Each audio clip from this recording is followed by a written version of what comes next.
Prasidėjo viskas nuo to, kad mes turėjom savo pirmą darbuotoją su negale, neregos negale.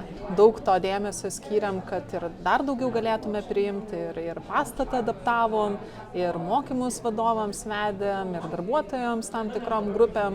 Ir atrodo, investavom pakankamai daug pastangų ir jėgų, bet ko pamatėm, kad dėja atrankoje tai nėra tiek daug žmonių su negale, kurie aplikuotų pas mus į atviras pozicijas. Ilgai galvojame, koks būtų tinkamas pavadinimas šitam projektui ir atėjo mintis apie žodį drąsiau.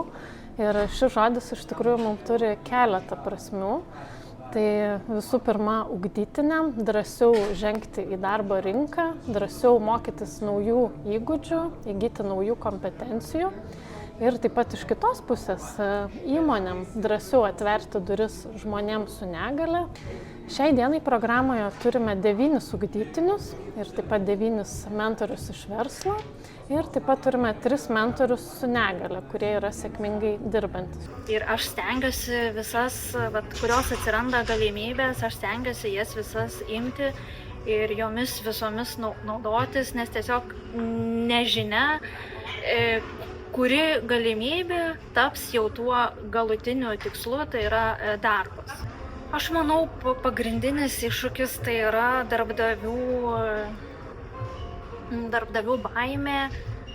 Aišku, ta baimė kyla iš nežinojimo, bet kartais ir darbdaviai ir nenori žinoti, kaip priimti žmonės su negale.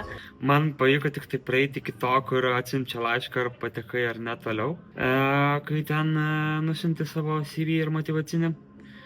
Tai kažkaip niekada nepavykdavo patekti, tiesiog parašydavo, kad tai mes arba ieškom toliau, arba jau radom. Čia, manau, ne vien tik tai tų įsidarbinančių problemų, o ir darbdavių.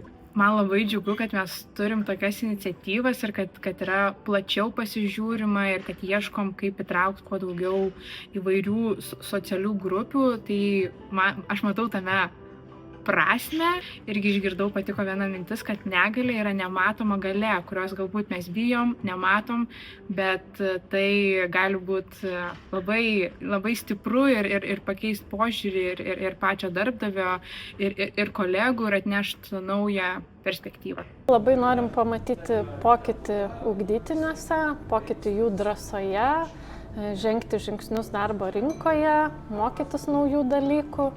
Tai iš tikrųjų, jeigu bendraudami su jais pajausim, kad šita programa jiem tai ir davė, tai mums bus tikrai didžiulis laimėjimas. Kai ieškau darbą, tai vis tiek ten einate per tos skelbimus ir galvoju, tai gal neverta. Tai tiesiog, aš manau, nepabandęs tai nesužinosiu, o jeigu praleidai, tai ir praleidai šansų iš vis.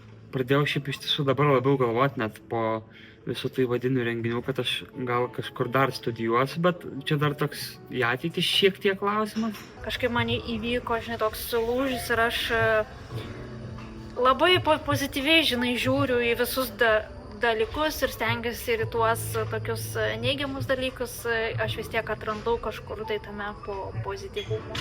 Tikimės plėsti programą, tikimės, kad prisijungs daugiau įmonių, kad galėsime pasiūlyti galimybių daugiau ugdytinių prisijungti prie programos. Tai iš tikrųjų labai norim, kad vystytųsi šitas projektas, kad įgautų pagreitį, kad būtų žinomas rinkoje ir kad žmonės su negale lengvai rastų šitą galimybę. Tai pagrindinis rezultatas vis tiek yra iš tikrųjų, kad padidėtų darbuotojų skaičius, kurie turi negalę, ar mūsų, ar kitoje įmonėje nėra tiek svarbu. Ir kad ta programa gyvuotų toliau, kad jos reikėtų, bet iš kitos pusės tam tikrų metų tikiuosi, kad šitos programos nebereikės, nes jau savaime procesas veiks netgi be programos.